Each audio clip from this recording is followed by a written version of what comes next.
$3.65. That's a Whole Foods brand, I believe. Oh, really? I rarely go to Whole Foods. Well, you know. What's your favorite kind of sparkling water? Oh, seriously, if you're asking that question, it's Polar Black Cherry. Because Polar has more flavor than like the LaCroix, but right? the Black Cherry, it's not too sweet, not too sour. It's just right. Really? Oh, dude. I've had the Polar, but only a handful of times. I'm typically a LaCroix guy. Well, you know, that's more common. It's definitely more common. There's one called Waterloo that you could find at also Whole Foods or New Seasons sometimes. The Safeway one, I think is bubbly, right? Oh, no, dude, that's a Coca-Cola brand, bro. It is? Or Pepsi, one of the two. Oh, I thought it was like a generic Safeway. No, but that's good. The Black Cherry of that one's good, too. So you're a Black Cherry guy? Oh, yeah. I love Black Cherry, too. I was actually just talking to Aaron about Cherry Garcia. Which is school Ben & Jerry's flavor. Yeah. It's not black cherry, but it's right. cherry with some chocolate. Right? It has chocolate in it, doesn't it? I think so, yeah. And some vanilla and stuff. That wasn't my favorite. I think it had more vanilla than chocolate. That's probably why it wasn't my favorite. It's just like the chocolate chunks or something. Chunks of like, it's almost like those dip cones, like that weird chocolate stuff. You know the place. Are you recording right now? Yeah, we're you know that place, that Pine Street Market downtown. Yes, it's got all those restaurants in it and stuff. There's the ramen soft serve. place. There's the soft serve, dude. The chocolate dip in there. So good. You can get a soft serve, whatever flavor, and you have it dipped in their chocolate. It's probably coconut oil mixed with cocoa or something, but it's so good, dude. Have you been to the ramen place in there? Oh, yeah, dude. So good. So good. So good. We're spoiled for choice. We are. There's a lot of new ramen places. Dude, a Fury? Oh, man. So good. Or a Furry? How do you pronounce it? There's two of them, too. There's the one downtown does more dumplings. Right. Yeah, so good. There's one by Tomorrow Records. Yeah. Which is also a great record store. Oh, really good, man. I was worried the other day for the records, though. Why? Because the sun just pours I know. in Through those big windows. It's like, oh, no, they protect these things. I know. And, you know, I know that you didn't speak very highly of it, but I really want to try that Modern Times. Oh, it just felt a little douchey. Yeah. Just felt a little like, this is what out-of-towners think a Portland bar should be. Right. So that's what I felt.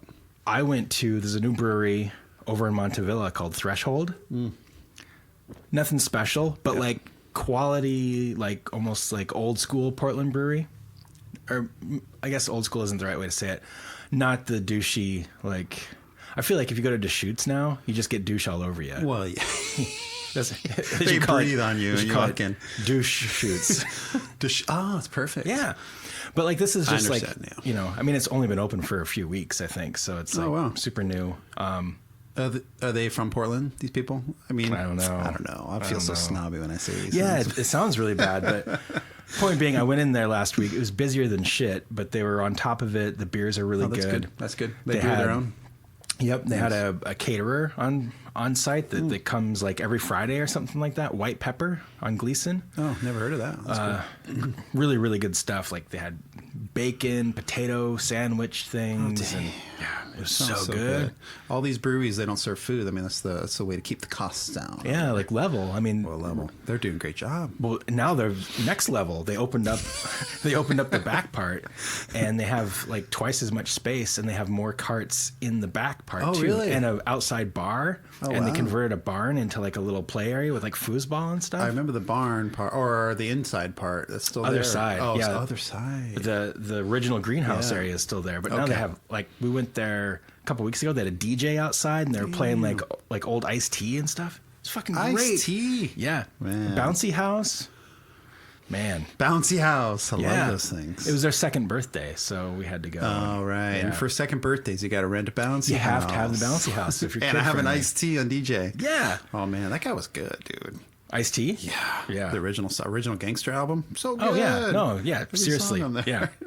Great stuff. But I want to be clear. Ice-T wasn't DJing. I don't want you to think that. Okay. I was wondering. That's pretty cool. They got him. That would be amazing. I mean, I wonder how much they paid him. But he's pretty cheap these days. Well, yeah. It's like, am I going to do Law and Order? Or that reality show that he was on, which I never saw. But the new body count's actually, dude. Really? Of course. That's the reaction everybody's going to have. But damn, it's actually pretty good. And maybe that should be one of my tracks tonight. Because how old is this? Is this like new? Or? Like 2 years, yeah. They did a Suicidal cover too, which institutionalized, which was really great. Dude. I heard about that. That's right. And he changed the lyrics. He made it really good. Really? Yeah, we should listen to it. That's pretty awesome. It did remind me of something I wanted to say about Level. Oh, sorry. Last handful of times I've gone to Level, they buy like half my beers for me. Why? Just because we go in so much. You're a regular, dude. I'm a regular. You're a regular. They know my name. Where else have you been regulars? They yell Norm. You've been a regular at other places too, I think. Probably that Nick Miniman's at 205 there. Oh yeah, I haven't been there in a long time. Or Bridge City. Dude. Oh shoot! Fuck, man. Yeah, you're right. I didn't even think about that, but that's like you're regular. That's gotten out of control.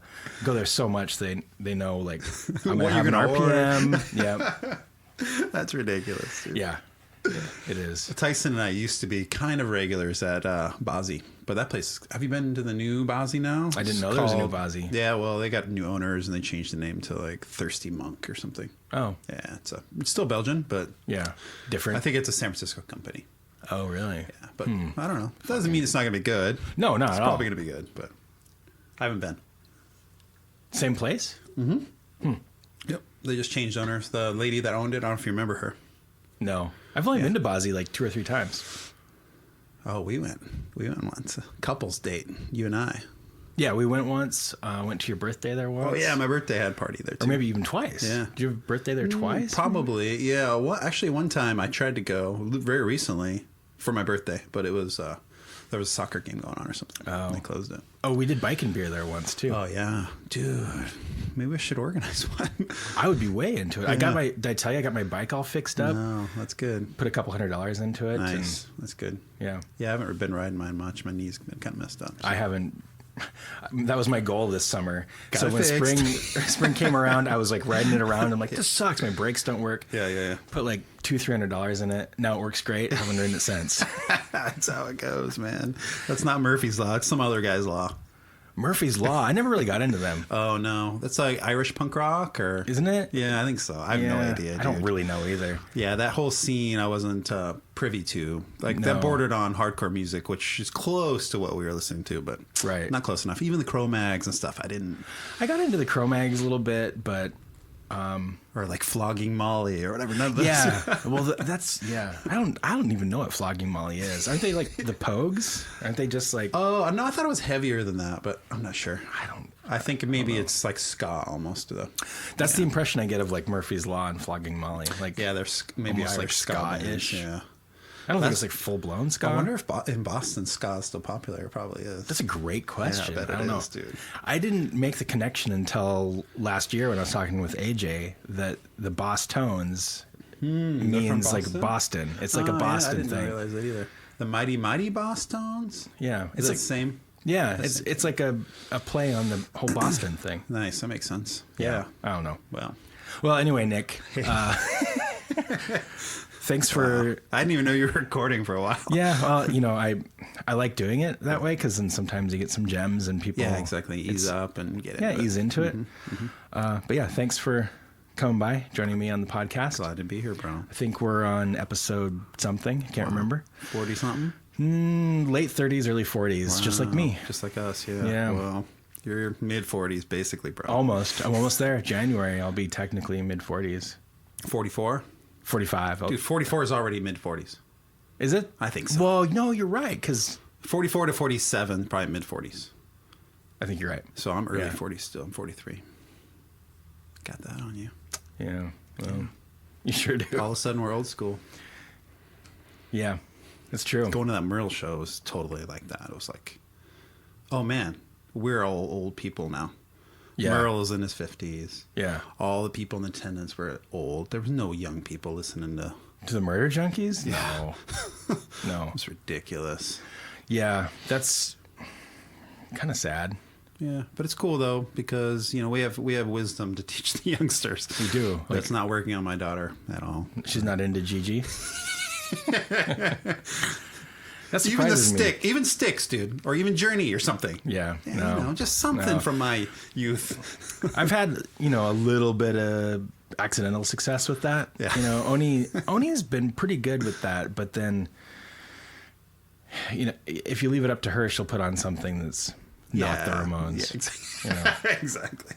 But although when we were at the beach, we listened to the Ramones, and she was singing she's along, into and it. She's into it. That's good. You did your job. Yeah, I did okay. Maisie, I doubt will ever sing an Iron Maiden song like out loud. So I think I've failed somewhat. Yeah, that's a failure. Yeah, for sure. Oh well. What can you do now? Force her? Pay her? Maybe you could pay her. That would work. I think payment would work. Yeah. Guarantee her a new phone or something. I think that would do it. Make her sing "Run to the Hills." No, dude, we'll go for an epic. We got to do like Rhyme of the Ancient Mariner. Right, there you go. Like the whole thing. If she does the whole thing, and dances during the interlude when it gets mellow, I'll get you your new phone. Okay, yeah, I like it. That sounds like a plan. That's smart. Okay, so Nick, I've known you 20-some years, is that right? I'd say 97 probably. Yeah, or met 96. about 96 to 98. Yeah. Late 90s. I met you when I moved out here to live with Don and joined Sculptured. And you were playing guitar in Sculptured. That's right. And I think we rehearsed a couple times. We did in my mom's garage. That's right. And you made your little pretzel. Oh, I was known snack. for that at the time. Yeah, it was really good for that, which was very simply a little bowl, cereal bowl full of pretzels. Spray it. You have to have the spray. A little bit of water, right? Spray it with water, though. You can't dribble it with your fingers. It's not good enough. And then Cajun sauce. Salt. Salt. Yeah, not sauce. Yeah, Cajun salt. Oh, it's perfect. It was really good. Not sure where that came from. That's weird.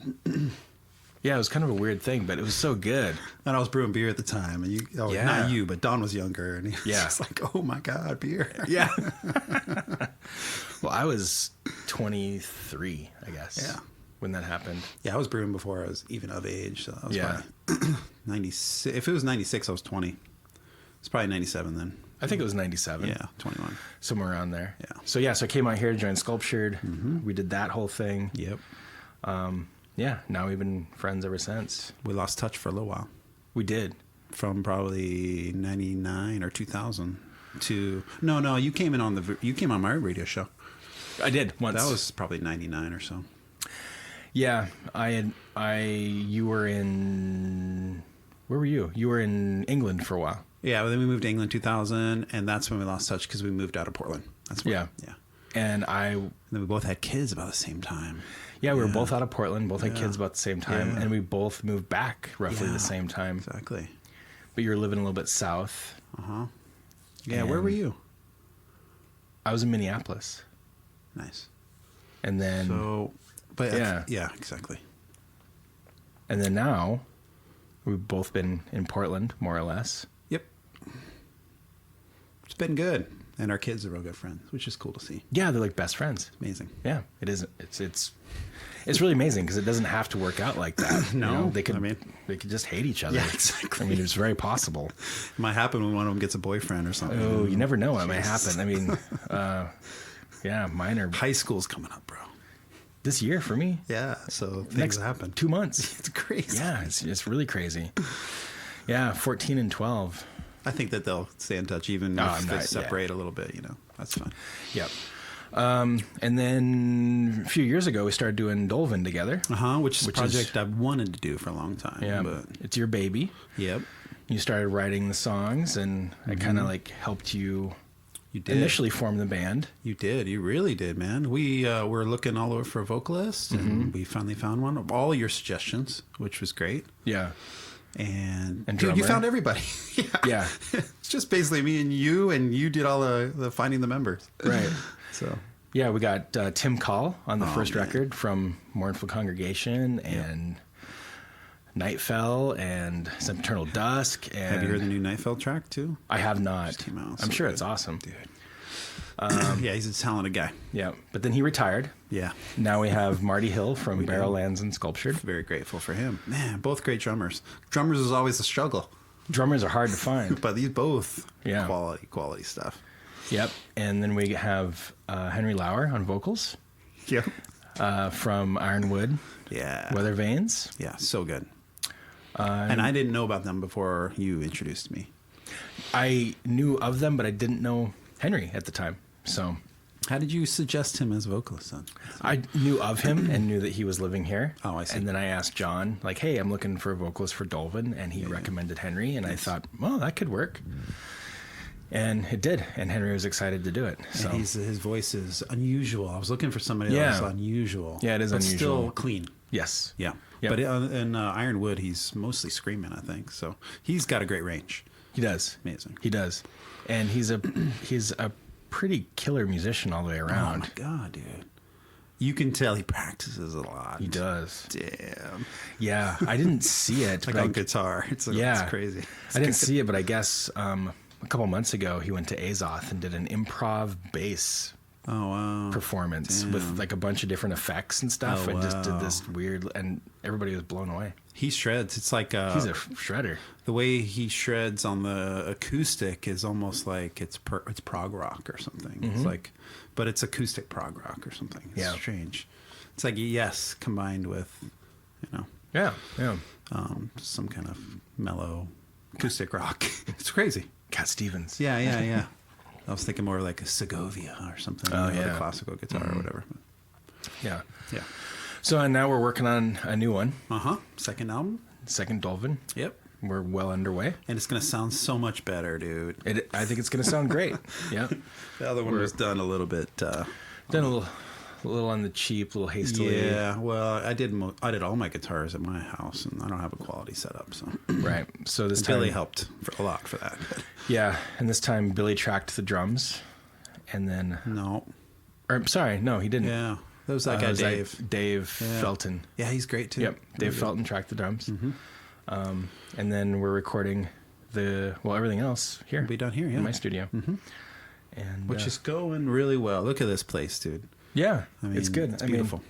It's kind of a combo studio / guest room / workout area / got the treadmill there, record room / merch area, but awesome. It works multi-purpose. Mm-hmm. You should put a wall in there and put a drum room over there.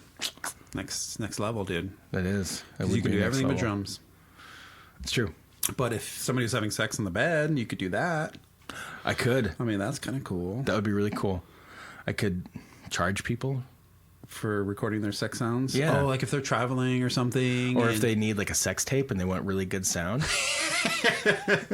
Just the sound part. Yeah. I don't have video capabilities. No, they'd hire a camera crew. Yeah, well, of course. And then I would, I'd put like contact mics on their balls or something. I don't know. Genius. I don't know how that works. Well, I think that's how it works. Yeah. It's genius. Yeah. So you got that going for I could do some Foley for it too. Foley like for TV shows or movies, and they like make the sounds that's on the screen. Oh yeah, you can do that. Like, that'd be fun. Like laser sounds. What would it be? I was thinking like, because you didn't get appropriate sounds for the thrusting or something, you can use like a water balloon with some jelly on top or something. Yeah. And just squeeze it. Yeah. That'd be cool. I think I might have I figured out a new career for myself. Dude, put that on Craigslist. You never know what happens. You never know. Yeah. I mean, people do want professional sex tapes, I think. So I'm sure my kids would be stoked to be having that in the house all the time. You don't have to tell them. Just say, daddy's got a side gig. Yeah. And it's more podcasts with these people. Yeah. Random people from Craigslist. Yeah. All right, man. All right, man. Should we get into it? Yeah, let's do it. Okay. Let's start with some music. Okay. What have you been listening to lately? Well, I've been listening to, strangely enough, a lot of Metallica. Yeah, we talked about that. Yeah, mm-hmm. Nuclear Assault. Nice. Violence. It's been on a thrash kick, dude. Yeah, old school. Bay Area thrash. Yep. I listened to... Do you prefer the Bay Area over like German? Not really. Okay. But it tends to be catchier. Yeah, it does. Germans were hardcore, man. Just fast, a lot more speed. Yeah. I mean, I love Creator. Creator might be like my favorite thrash band. Yeah. I put on something yesterday. Oh, Coroner. Yeah. German. Or Swiss, actually. Yeah. That Mental Vortex record is awesome. Damn, they were good, man. So they were ahead of their time. Oh, seriously. I don't think people knew really what was going on with them. Yeah. So I've been listening to a lot of that stuff. Cool. But man, podcasts just kind of ruined my time. They're just The editing of it? no, like listening to them. Oh, right. Are you still on the Marin stuff? And, Yep, listening to Marin and did you go see him live, dude? last year, and he's here again like in 2 weeks. Oh, nice. Okay, that's the one I'm thinking of. Yep. I knew you saw him last year. Cool. Yeah, I got tickets right away. Nice. But yeah, Marin, and then my other friend Nick. I have two friends, Nick. Nick Loyacano. He has a podcast called Bionic Broadcast that I like a lot too. Nice. But that's been dead for quite a while. But I got into it just recently, so I have 102-hour episodes to plow through. Oh wow, So jeez, you're dedicated. music takes a back burner. Yeah, and you listen to those on the way to work and stuff. Yeah, Oh, at work, all the fucking time. That's something I miss about the corporate job. It's Yeah, like you have having like the that time. set aside time. Yeah, so it's a lot harder to find time now. Yeah, that's all right. It's okay. I understand. There's other things going on. Yeah. I know. But I get behind. People like you suggest things all the time. It's like, oh, our TV shows are the same. It's like, damn, I don't know, man. For me, it's mostly movies. Like I never have time to watch movies. Yeah. Oh, but having time for a 45-minute episode, Yeah. 3 or 4 in a row because you're binging it. No, that's no problem. Right. Yeah. Well, you're totally right though. Like I binge Stranger Things in Yeah, this season, exactly. but I don't have time to watch a 2-hour movie. Exactly. It's silly. It's so weird. It's totally silly. But yeah, new season of Black Mirror, and I haven't even checked it out I haven't yet. watched only first episode, so yeah. Ugh, it's just too much out there. It's too much. And so many movies I want to see. Mm-hmm. Nick, What? play me a song. Oh, really? Okay. Yeah. I've been on a thrash kick lately too. That's good. This is a British band that I've been listening to called Eccentrics. You might remember from back in the day. You told me what it was. Yeah. That's okay.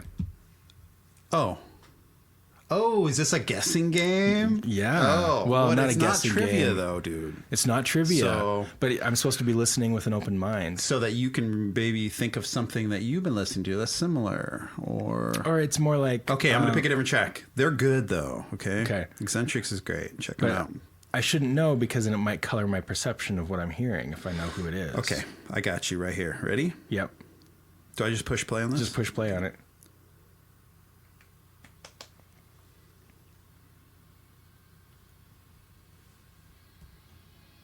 Here it comes. It's blackened. It sounds a lot like it. But it's not. Slow fade in. Yeah. I like the slow fade in. Maybe we can do that on a Dolven track. Yeah. We do. Everybody does slow fade outs. That's slow true. fade ins are rare. That's true. I'm always a sucker for the bad production where it's like the beginning of the song and the drums are all like washed out and the guitars are all tinny. Yeah. And there's like a bass that slide annoys and me, then dude. like That annoys me. and then it all comes in like full force. You can tell they were just jamming right up to that point. Yeah. Maybe my volume's down a little bit.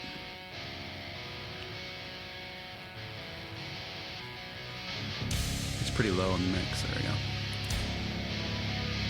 It's weird.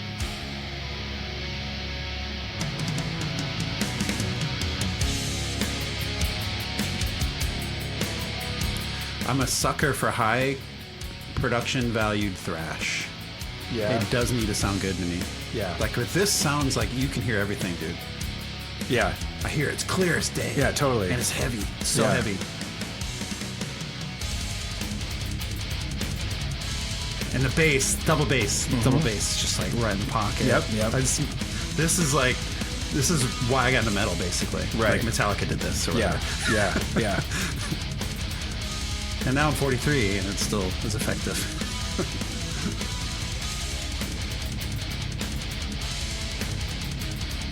I think when you hear the vocalist, you'll know. Oh, really? Okay. I'm a sucker for the chunky riffs too, man. I think that's where we differ in our metal. I was into more of the chunkier Pantera stuff. You didn't get there really. Well, but with thrash stuff I did for sure. Is this Exodus? No, but that's him. It is. That's Zetro, yeah. Steve Zetro, Souza Yeah. or whatever. His son, dude. This is a great story. We were talking about kids. His son. This is his son's band, Oh, really? and they're called Hatriot. They're called what? Hatriot. Instead of Patriot. Oh, man. Dude, but they're so good. Yeah. And obviously, whether his dad is helping him get into the studio with the production and everything, Yeah. he's Great thrash. It's like Exodus, New Exodus. Yeah. Wow, that's crazy. And Exodus is no more right now because Gary Holt's in Slayer. Right. So it's just kind of, this is a great substitute. So is this new then? Yeah, this is like 2 years ago. I think Exodus might be playing again now, so he's not in the band. But his son is singing now. Sounds just like him. That's so weird. It's so weird. Pass the torch, dude. Mm-hmm. I wonder if Maisie will do like a Dolven project when she's older. You know? I think we already established that's not going to happen. Yeah. That'd be funny if your kids are doing all this weird like noise rock. It'd be crazy. We were just talking about. I was just talking to somebody about Robert Trujillo's son. Oh, dude, that guy's good. Yeah. Oh, he played with Korn or something. Yeah, he toured with Korn. So weird. Yeah. Totally weird, but you got to use your connections. Yeah, I mean, obviously it's nepotism, and obviously it's connections, but he's a shredder too. Oh yeah, he's good. Really good. He's really good. Yeah, he's got the hair just like his dad. He's got the hair. He's got the moves. He's got the look. He does the crab. Yeah, he does the crab thing.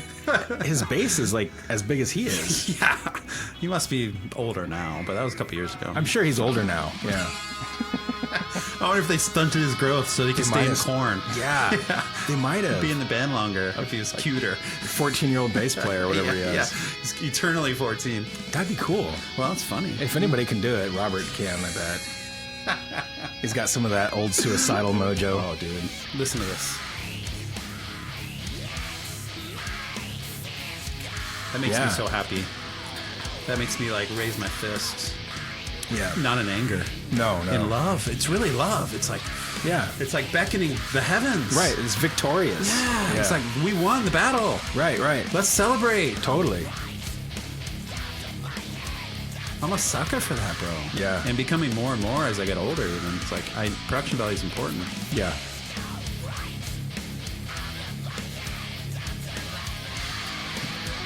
Pretty good, huh? It is. I do like this. I'm a little hesitant about the vocals, but the riffs are great. That's his style. Yeah. That's his style. It's almost like a black metal scream. It is almost like that. Yep. That's kind of cool. Black metal scream with, I mean, the kids are all doing that, I think. Oh, yeah. I think that's what deathcore basically is. Right. Moshy bits with a screamer. Yeah. See, hear that? Yeah. It's shredding. It's his son, It almost sounds like Dawn. It's so good. Yeah. And then they throw in the melodies. That's what Dawn does all the time. Beautiful, man. Are you sure this isn't Dawn? Might be. Did they hire him? It's possible. Maybe he just never told me. Yeah, he was embarrassed because the name Hatred. Yeah. There's one song at the end that goes, "Free Pussy Riot." Really? Free, like they take political causes. Yeah. They're taking the political causes. That's cool. Yeah. I like political music more now than I used to. Yeah. Oh, it's interesting. That's kind of what the origins of thrash are based on, politics, you know? Thrash, punk, many different movements. But I don't feel like it migrated to metal as much. No. There's almost like a no-no. Like when I was growing up, I was like, I don't want politics in my music. Yeah. But then I got Nuclear Assault was doing it. Yeah, but then I got into stuff like Nuclear Assault Yeah. some other ones that. Sure, but it wasn't the line of politics was fierce in punk. Yeah. Dead Kennedys and all that stuff. Yeah. It wasn't so much in metal. Metallica dabbled every so often. Oh, yeah. But not every song. Left No. Messiah or something. Yeah. Or Disposable Heroes. That's what I meant. Yes. So good. Yeah. Yeah. And Justice for All. Oh, yeah. One. Yeah, of course. Well, one's based on the book, but more. I read that book. Oh, did you? Yeah. It's cool. Imagine that, dude, being in a body, hearing. No, he didn't hear. He knew the time of day based on the shadows going by the windows. Like, eventually he figured out the pattern. And then he figured out what day, like how long he's been in this state. Wow. He's trapped inside himself. Anyway, that was Hatred. I dig it. I like it. I might have to check out some more of that. Okay, well, I don't want it to go to the next track here. Yeah, don't let it go to the next track. Yeah, that's cool. That's, like I said, a little hesitant with the vocals, but the riffs are there. It's catchy. Mm-hmm. It's joyous. It is. Mm-hmm. It's happy thrash. Yeah, but not like Anthrax. No, they were the kings of happy thrash. Yeah, But Persistence of Time was dark, dude. Yeah, okay. So just a few days ago, I had Velnius on, and I played One Man Stands, and I said the exact same thing. Like, this is like my happy thrash, but Persistence of Time is a pretty dark record. It seems like all the bands were doing that. You know, Justice for All was pretty dark. Yes, well, not that Master of Puppets wasn't, but dark in a different way. Yeah, I mean, Master of Puppets it's obviously dark, but I don't know if I consider it like a dark record where Justice for All feels more oppressive. It does, yeah. I think all the bands were doing that at the time. Yeah. Maybe it was a competition to like one up each other. I'm dark, or maybe they all became that age where you start thinking more about like, oh, I have responsibilities. Life is shitty. I have all like this heavy stuff. Yeah, maybe that was what it was. Maybe. So if that puts it at 90, most of these guys are about 30 probably at that time.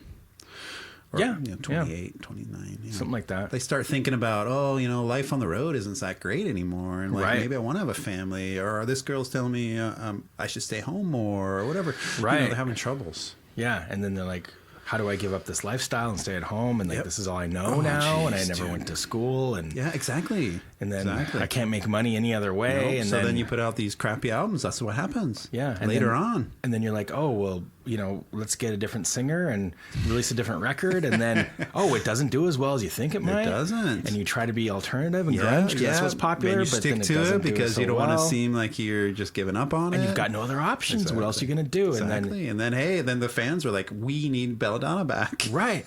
And then you do it and it goes great. But then again, still like... You're kind of dead inside because, hey, I'm playing I'm the Law again. Here I am again, another night playing I'm the Law or whatever. Or Indians over and over and over again every night for... Or the cover songs. Dude, they play their cover songs too much. When we went and saw them a couple years ago, it was like they played like 5 or 6 covers. Don't play the covers. We're done with the covers. No. Come on. I mean, Antisocial is a cover. Yeah. And I don't like it anymore. I'm fine with it because they almost adopted it as their own song. Yeah, but they did. Like, they don't need to play a Pink Floyd cover. No. Like, that's... Even Caught in the Mosh. Like, come on, guys. Yeah. Like, you must be tired of playing this, too. But they did play Medusa, which was cool. That was cool. Yeah. That was a great show. Yeah, it was. It was really cool. Was that Metal Church? Or was that a different church? Different. Who opened? Death Angel. Death Angel. Death Angel. Sorry. Yes. Yeah. Death Angel and... Another band. Another band. Enjoyed, yeah. We got there too late, though. We missed... Didn't we even miss Death Angel? I think we saw like maybe a second of them or something. Exactly. I can't really remember. But yeah, that was a great show. It was the only time I'd ever seen Anthrax. So, that's right. Mm-hmm. I was happy to finally catch them and in such a small venue. Oh, a Hawthorne Theater, yeah. It's perfect for that kind of... Yeah, I saw Metal Church there also. That was a treat with Armored Saint. Dude, that was great. Oh, yeah. That was recently, wasn't it? Somewhat? It was about a year and a half ago now, but that was a great show. It's kind of cool these bands aren't as popular as they used to be, and they're playing places like that. I also saw Anthrax open for Volbeat, which I thought was a little offensive. Oh, that is a little offensive. But I heard that What's His Butt is in Volbeat now. He is. What's His Butt is in the name in the new guy in Anthrax. The new guy that replaced the metal midget. Replaced Danny Spitz. Danny Spitz, yeah. Oh, so he's not an OG Anthrax guy. No, this guy came in later in the 90s. Poser. Yeah. He's the new guy. Yeah, he's a total new guy. Yeah. All right. Well, I'm going to play something. Okay. That I don't know if you can really consider it thrash. All right. I'm ready. Are you, though? Yep. You sure? Always. Oh. We don't have to play thrash. This is not a thrash exclusive show. No, it's not. We should talk of many other genres. That's what I like about you, man. We listen to all types of different music. That's true. Of course, I can't find... No, I don't want to play that. Hold on. Oh, and now everything's freaking out.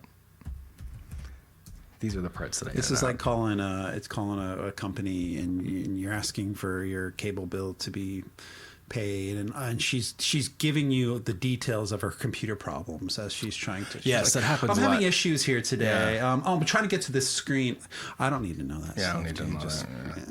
I'm going to tell you. I'm going to do that to you right now, though. I'm scrolling to the song here. Oh, I think I found the song. Oh, good. Oh, I'm so hopeful now. Yeah, I'm feeling very hopeful right now. Yeah.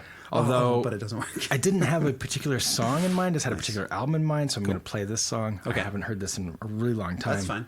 We can skip if you need to. I mean, we don't have to. Is the rules to play the whole thing through? No. Oh, okay, good. So there you go. There's hardly any rules. Good. I like it. Freestyle. My only rule is don't play like a 20-minute song and expect me to go through the whole thing. Well, that last one I think was 6. I was surprised we got through it. Oh, no, that's good. That's a good length. Okay. Well, we're 35 minutes into this show, it looks like, and we've put one song. Yeah, it happens. Okay. Here we go.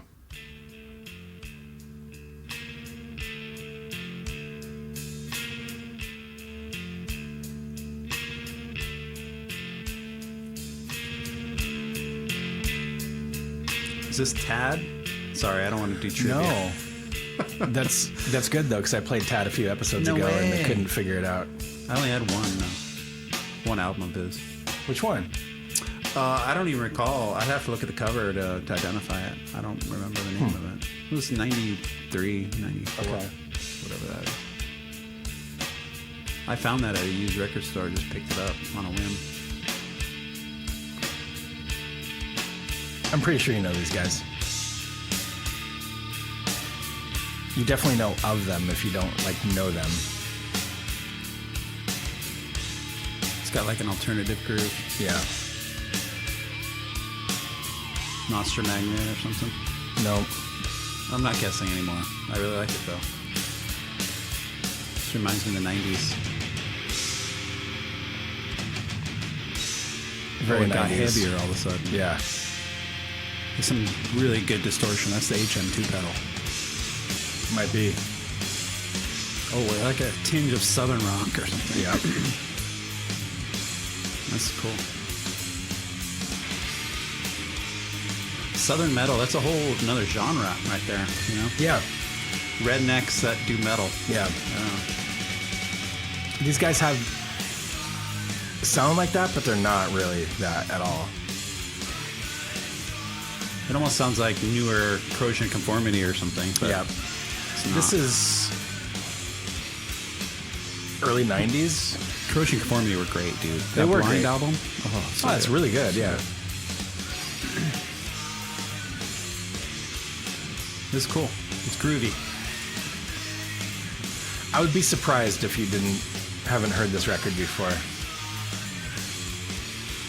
They were kind of an anomaly in the metal scene, because they were in the metal scene, even though Oh, right. Yeah. they're in the death metal scene even. Oh, wow. Really? Yeah. American? Yeah.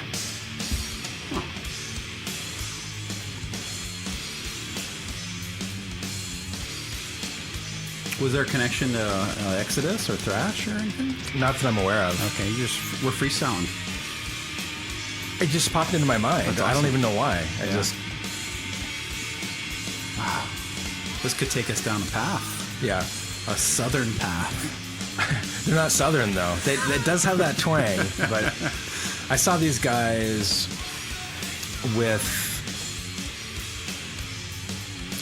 in Minneapolis at First Ave, they have like the main stage and they have a smaller stage, and it's in two different portions of the building.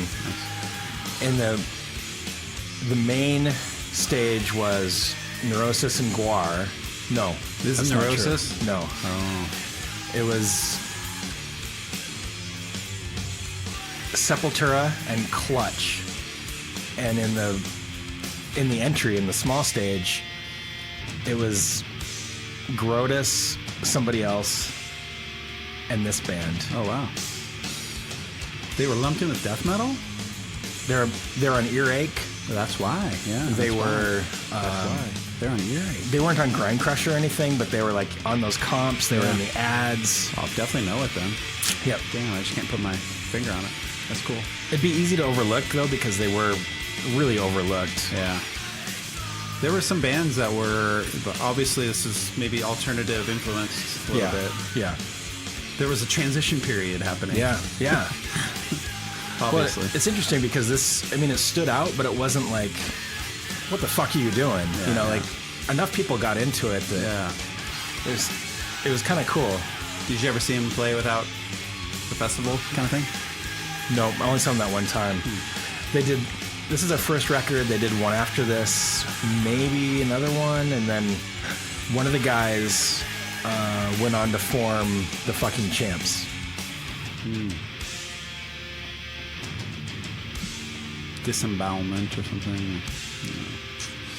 I'm not gonna guess anymore. Sorry. It's. Is this the end? Yeah. Oh, should I be ready with the song? No, it's fine. That's what editing's for. I love that bass tone, though. Yeah, that's cool. Do you ever play a tone of bass like that? No. I should, though. This is Fudge Tunnel. Oh. I remember them because Max was really into them. Max from Sepultura. Yeah. And they did that Point Blank. Oh, that's right. Album. Yeah. Mm-hmm. I forgot about that. That was good. That was heavy. They just... Or no, I'm thinking Nail Bomb. They just did a Nail Bomb tour recently. No, that was Nail Bomb. Point Blank was the album title. Oh, you did it, though. That was amazing. Yeah. You totally knew what I was talking about. I did. You named the appropriate band. That was amazing. Oh, well, man. They just did a Nail Bomb tour. Cool. Like, what's the dude's name? Alex something. Alex Newport, I think. Something like that. Anyway, it's a great record. They do a great cover of Sunshine of Your Love. Oh, yeah. I'd heard that. I remember that. It's their first album called Hate Songs in E minor. Nice. Yeah, I remember these guys. I didn't get into them. I don't know why. I like them. Yeah, that's cool. You liked them at the time, too?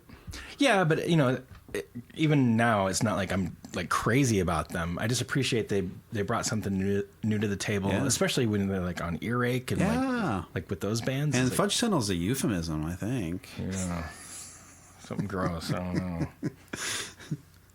So that was out of the blue for band names, Yeah, it's an unusual band name. Yeah, it is.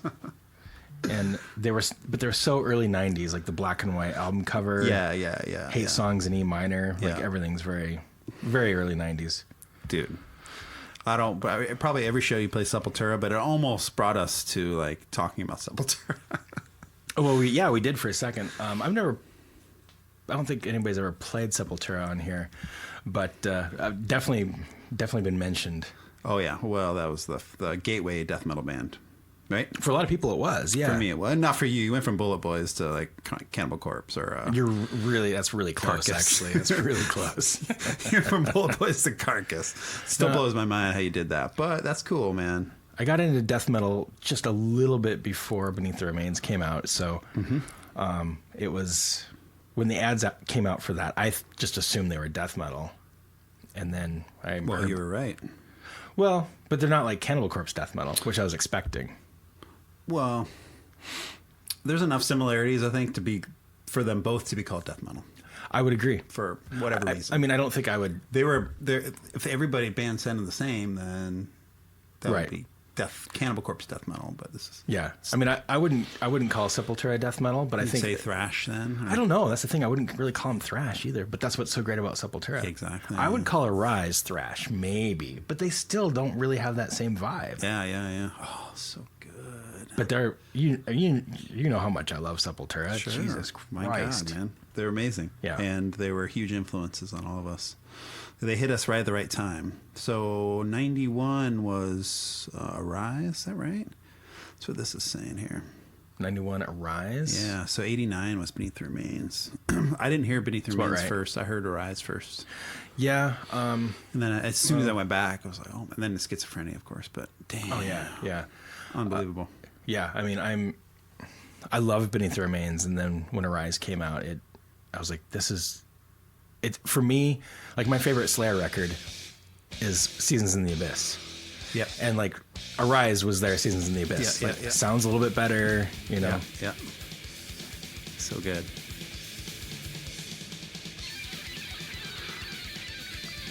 I mean, that's basically thrash. Demolition Hammer. Do you remember Demolition Hammer? Yep. They were a band like this. It was hard to define. Right on the border of thrash and death. Yep. I think what separates it was always, how do you describe death metal? It's always, the growls. Yeah, that was like the unifying factor. Yeah, so I think they must have had that, right? Which is who? Max. Early Max. Oh, yeah. So, well, it's kind of a scream, I guess. And if you listen to like early Sepultura, like Morbid Visions, it is like, it's not a growl, but it's very like reverbed out, screamy. Yeah. Oh yeah, of course, yeah. So much reverb. Oh, you know what they did really well, and as an influence on Dolven, in fact, was the acoustic interludes. Oh yeah, they have a lot of them. They're so good. So good. Andreas, right? Oh, he played most of those. Yeah, I think. so. Yeah. Oh, we should have a whole show about acoustic interludes in metal. That's a great idea. Yeah. Morbid Angel did it. Many bands did it. So the Vilnius episode, we just talked about this too. Oh, yeah. I think it was Vilnius episode. Yeah. I can't remember how we got on it, but we were talking about Morbid Angel interludes, I think. Oh my God, they're so good. So good. Yeah. And Eric Rutan wrote some of those. Who's in Yep. Eternal. Hate Eternal. Yeah. Yep. Who I saw open for Deicide at Tonic Lounge like 2 years ago. It was right. awesome. But Yeah. Deicide was really sad.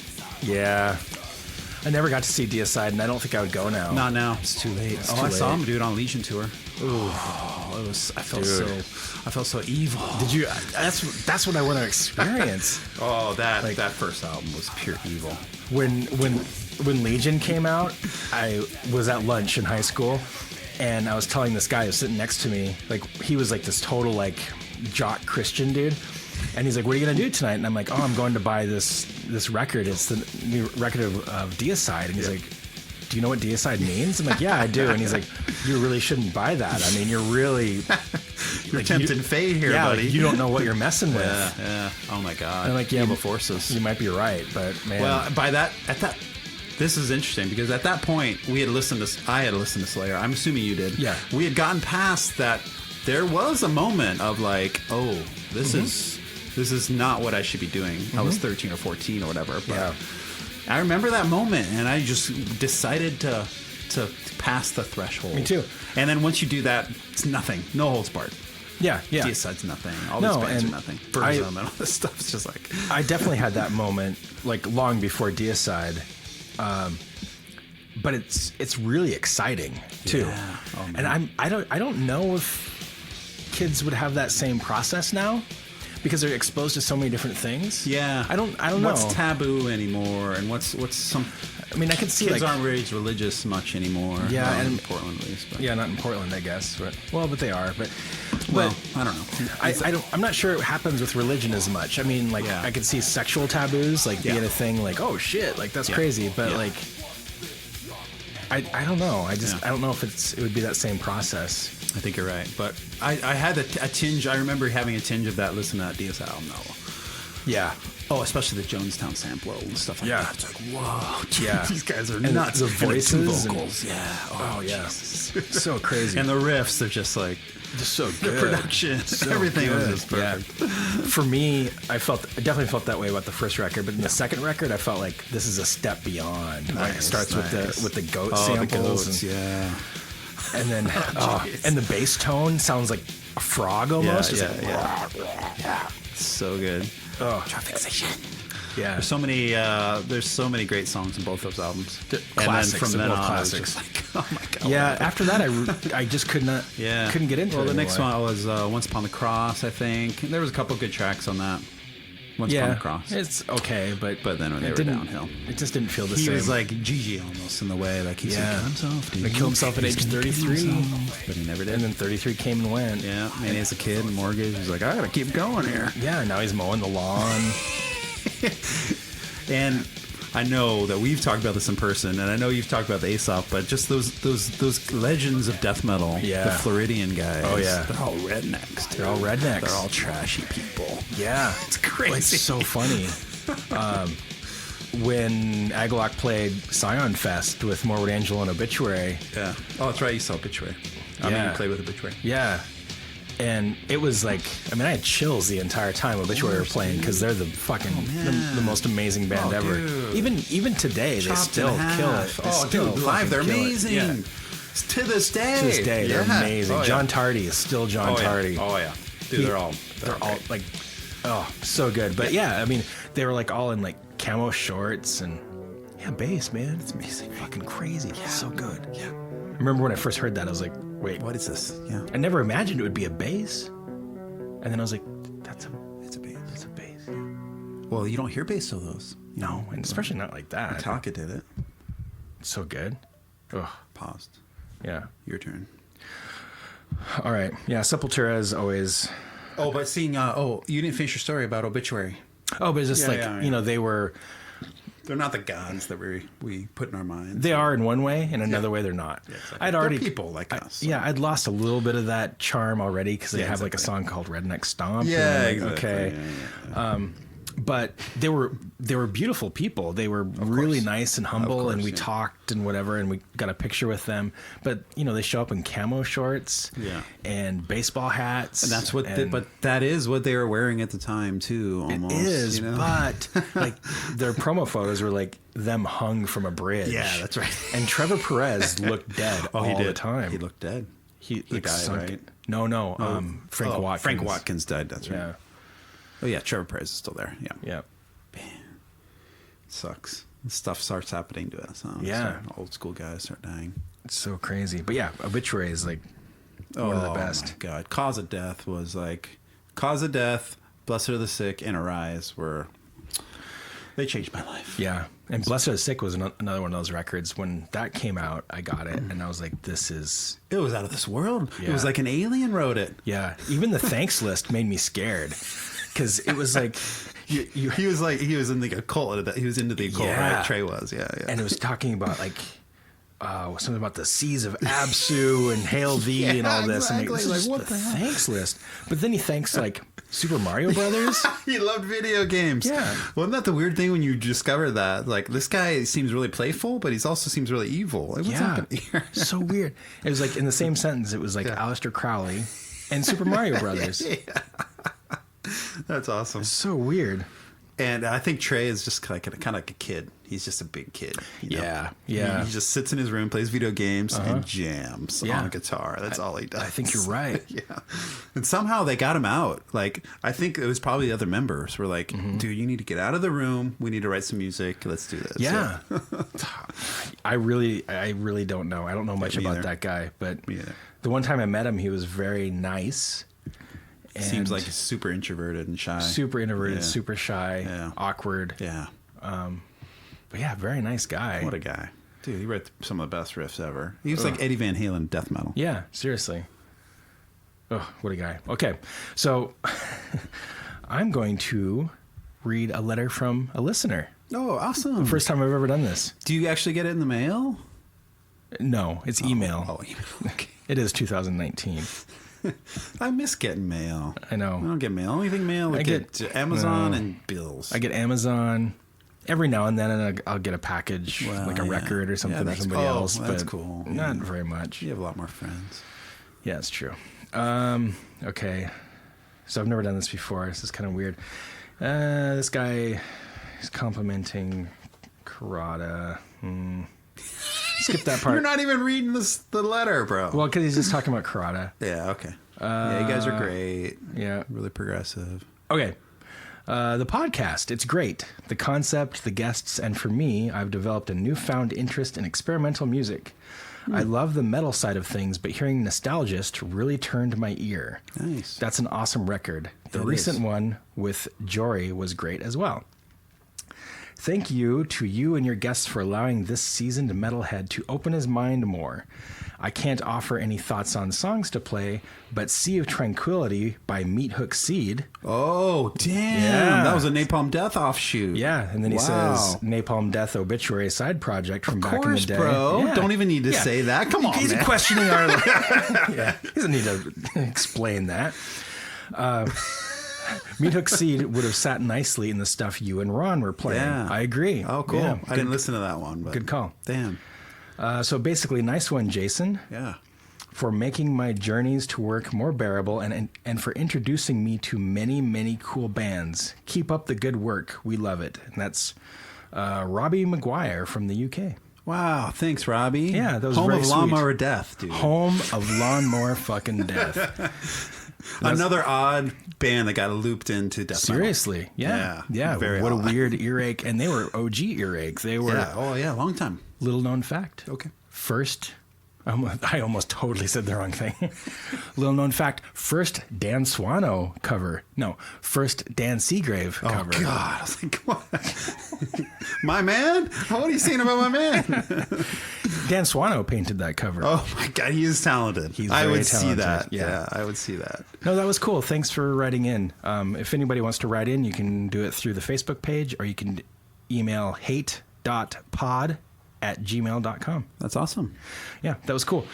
So continuing on that little path, I have a listener request that I'm going to play next. That's the Meat Hook Seed. No, that was just him saying like, "Hey, Meat Hook Seed would work." Or should I play it? Yeah, dude. Fuck yeah, I haven't sure. heard that since that came out. All right, let's play it. I like that album. That's a but great it's been idea. a long time. I've totally forgot about it. Thanks, Robbie. Yeah. Okay. Well, I'm gonna do it. Yeah. We got to please this guy. Yeah, Plus, we do. love British people, dude. Most of them. We really do. What was the name of the song that he sang? Sea of Tranquility? That's it. Yeah. Yeah, let's play this, man. It's been a long time. Okay. It's probably not going to sound like Sea of Tranquility at all. You know? No. It's going to be like a sea of hate. Sea of chaos, maybe. Yeah. So Obituary, Napalm Death side project. Oh yeah, I remember this now. Remember Exit 13 was kind of Oh, yeah. weird like this too. What was up with that time period? Industrial music was getting popular. Yeah. 9 Inch Nails. It was before 9 Inch Nails. No, it was about the same time, I guess. Were you a fan of industrial at that time? Not really. Yeah, I mean some Ministry here and there. Yeah.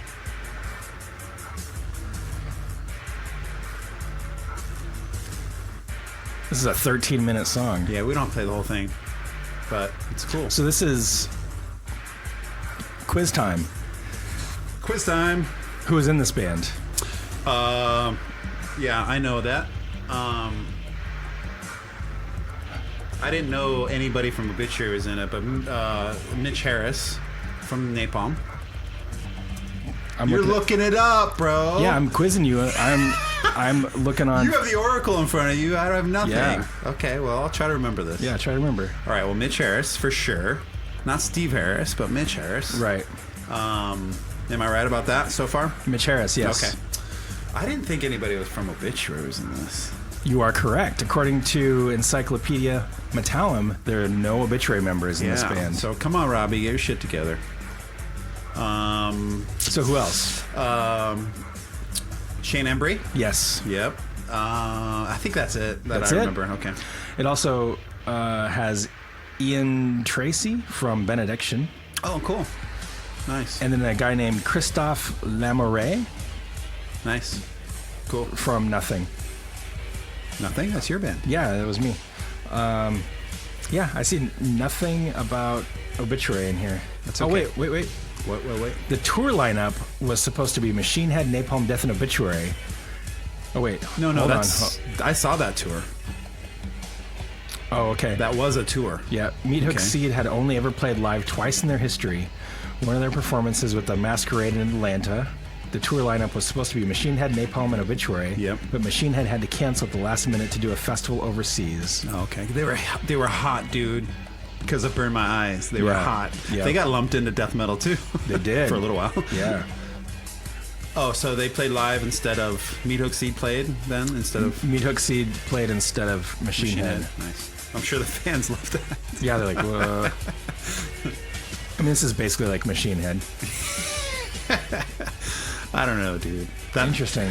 I'm kind of a fan of that album, the first album. I shouldn't say that on recording, maybe. But Burn We My talked Eyes was about good. this on the Velnius podcast, God, too. what's happening? I don't know. It's we weird. have to talk about polka music or something so we can stray away from... I know, from those Velnius guys. Yeah, this is interesting. It's been a long time since I've heard it. Me too. I remember thinking how bizarre it was. Yeah, it is bizarre. Yeah, thanks, Robbie. It's nice to stroll down memory lane a little bit. Thank you, Robbie.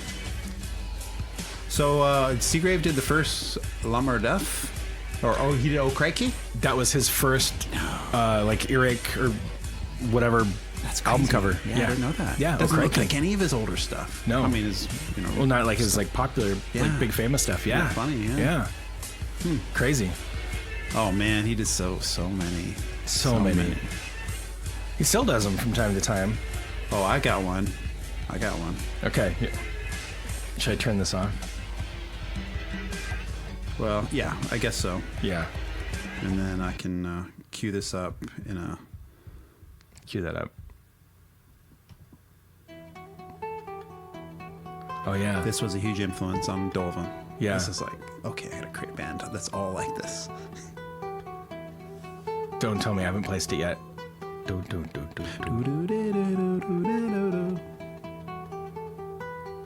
Beautiful.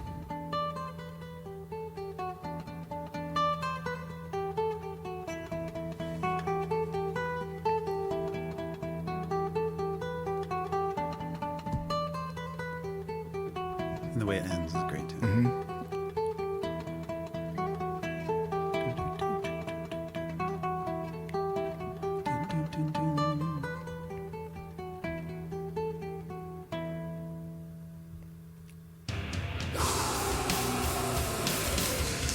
I'm still having a hard time placing it. Don't tell me though. I won't tell you. I found this at a record store called Moby Disc That sounds familiar. in Southern California. Just browsing, and I saw it, and it looked like a scary kind of album cover, upside down crosses in it. and Yeah. stuff. Beautiful though, silver, beautiful album cover. And it's like, oh, I gotta get this. It was used. I can't believe I found it, but it's a gem, dude. And Oh, they've yeah. never been able to quite match this, you know. But Oh, wait. I almost said the wrong thing. it's got that tone though, the Swedish tone. Yep.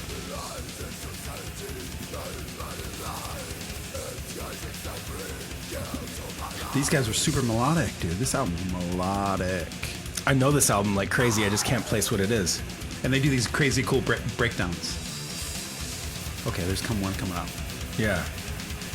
And they do a lot of what's the simple ride cymbal? Right. Ding. Oh, yeah. Yeah. I love that. Oh, Obituary were kings of that too. Oh, yeah. Yeah. Slow double bass, slow your ride. Yep. Yeah. Yep. Why can't I place this? Probably because I'm a poser. That we both read that Swedish death metal book. Yes. That was great. Yeah. I didn't know a lot about the earlier days, you know. Yeah. Oh man, this is driving me crazy. Oh, These this guys is were like 17 or something too. They were really young when this came out. Super young. I almost said Unleashed. It's Unleashed. Okay, good. Very good. Into Glory Ride. That's the second. Is that a song? I think so. I think Yeah, it's it's this is. I think it's This this is song. Where No Left Dwells. Okay. The album and the song. This song called Dead Forever. Okay. Look at that cover though. It's beautiful. I know it's so great. Yeah. It's the only record that I really like. Yeah. Shadows from the Deep. Yeah. It's okay, but I know, man. They faded. They couldn't live up to it. no. Yeah, Into Glory Ride. It's one of their songs. 1991. Yeah, this record's great. And you're right. I love the silver. It's like the silver and the gray, and the logo is great. Yeah, I think the logo is great. These are just kids creating the band logos, Yeah, you know? I know, But it's- they had to have some... As an adult, I'm more... You know, I see what marketers do to create an emotional response. Markers? Marketers. Oh. You know, like Yeah. professional Oh, yeah. marketing. Yeah. And creating a logo and how hard that is. They just were scribbling it and they did it. Totally. It's really cool. So good. But same with the music. Keeps going. You know, it's like these kids that had Yep. a passion and a desire, and the Yep. next thing you know, it's Left Hand Path. I know. Well, thanks to the Swedish government too. Yeah, seriously. They were helping them out. Yeah. They gave them jam space. They gave them money for instruments. Sweden and Norway Thank you. does a lot of that stuff. And I think that helped a lot. That they were young kids that were also into producing. Yes. That kind of rose with them. Like they could go to a studio with another young kid. For us, it seemed like such a something that was impossible to go into a studio. Oh my God. With an Yeah. older guy that was like Yeah. ready for you to do the track. I was like, Yeah. no way, I'm not doing that. But these guys were like hanging out with other people that were recording. Yeah. That's amazing. It is amazing. When I was growing up in Bozeman, doing my first band, VBG, we were like, we wanted to record a demo, obviously. Of course, yeah. But we didn't have any money. Yeah, what do you do? And there's like one studio in Bozeman. Of course, yeah. They're used to doing like bird samples or something. Yeah, and they did like some local like bluegrass bands and stuff. Exactly, yeah. And it was like, there was maybe like one or two bands in Bozeman that were like alternative, like right before alternative hit. Yep. And like they were big and popular, and like everybody in the town knew who they were, and they were like super cool, and they were all like 18, like way older than me. Yeah. And they all recorded at the studio, and so I toured the studio once, and I knew nothing about recording, but it was this gorgeous, high-end studio, nice. Control rooms, and like all this stuff. But it cost like tons of money. And my dad is like, maybe we can do this, maybe we can do that, like just trying to figure it out. There's just no way I could afford one track. Like how much would it cost? Yeah, and then it just, couldn't make it happen. So then we ended up recording with just like punk kids that had small little setups. Yeah. And it shows, It shows, yeah. But so you guys would have been like Metallica, dude. oh, that's the only reason, really. I mean, those guys are talented as you. Oh yeah, but they had luck. It was all management luck. Studios. That's the reason I'm not fucking Lars right now. Collecting art and stuff. Yeah, that's what you playing drums. Well, even with Sculptured, right? Finding like John Chick was just like a random dude that was just a producer, wasn't he? Or like a John studio. Schlegel. No. Oh, not John Chick. Was his first name Ron Chick? Oh my God, my mind is just like exploding now.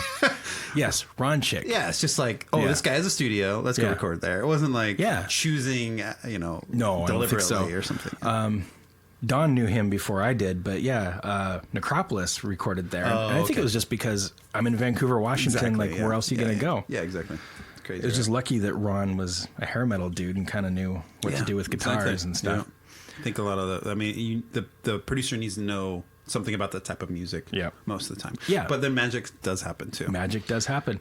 Like Python, Grieghallen, Norway, like he didn't know about a lot of that metal stuff, and he knows how to bring that shit out. Oh, that's cool. Bands, yeah, that's cool. And Scott Burns, well, that's true. He wasn't a metal guy. Dude. My God. Right? Yeah, you're right. Yeah. So what was his background before? I don't know. I don't found really him first? know. Chuck, I think, or somebody. But yeah, I'm not really sure. Yeah, I don't know either. But interesting, though. I think Chuck found him first. Yeah. That sounds about right. Yeah. Okay, I'm going to move it on to... This is from one of my very, very favorite records.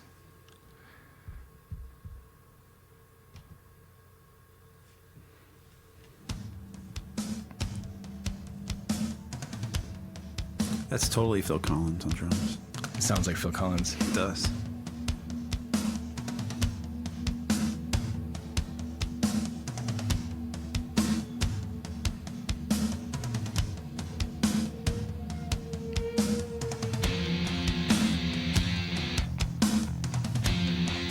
Oh, I know what this is, bro. Yeah, you do. Yep. Oh, I definitely know what this is.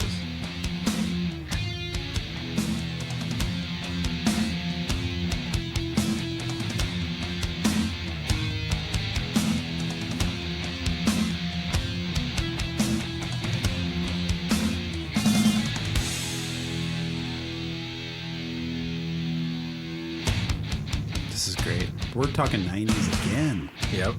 Wow. Oh, I definitely know what this is.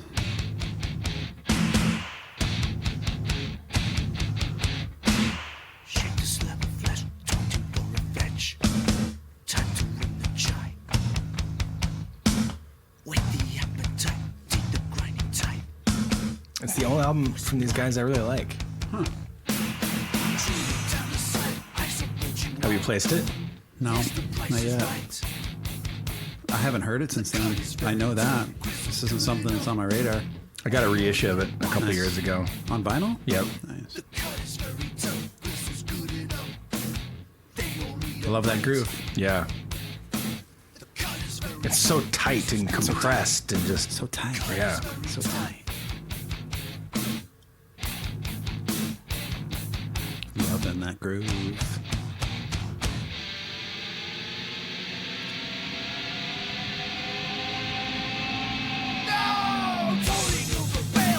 Oh, dude. It's the lyrics. I know this. Yeah. Yeah. I'm not gonna guess though. This is fun to listen to. It's not Prong, is it? It is. Nice. Yeah. Beg to differ. First record. Of course. I haven't listened to Beg Different. You know the one I like the most?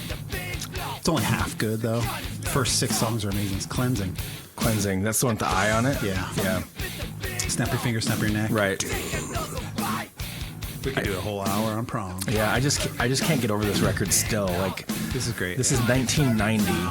Yeah. I've been listening to this record for over 20 years. Yep. And it's the riffs. It's like, Well, they had another album after this. That was good. this is just, I just can't get past this one. Yeah, This is the only one I really get into. The one after this was Prove You Wrong. Prove You Wrong. Yeah. Yeah, Prove You Wrong's great too. Tommy Victor Yeah. saw him recently. With Playing who? guitar for Danzig. Oh, I guess I plays guitar knew for that. Danzig Yeah, now. weird. It's crazy. He's John Christ. That's weird. Yeah. I mean, that makes sense, I guess. But he's got his own thing going on, Yeah. I saw them Pantera, Sepultura, Prong Damn. at the fair at Portland Meadows at the horse track. Oh, yeah. Wow. Weird. I saw one other show there too, Neil Young, I think, or something. But With Prong. no. Backup band Prong. Did you ever go to a show out there? There's only big shows. I've never Metallica seen played it. out there and stuff. Never seen it out there. Okay, I'm gonna play you a song that you introduced me to. It's on YouTube, so that hopefully there's no ad here. No. You introduced me to this, I did? and yeah, you were distributing albums for people. Like you Yeah. had, I remember your room. You had like sometimes 40 copies of a band you weren't even part of. Yeah, a long And you time were ago. just, like yeah. selling them. or Uh-huh. whatever, Yeah, this the- was one of them I bought from you. Really? So good. Like every song on this album is really emotional. It's beautiful.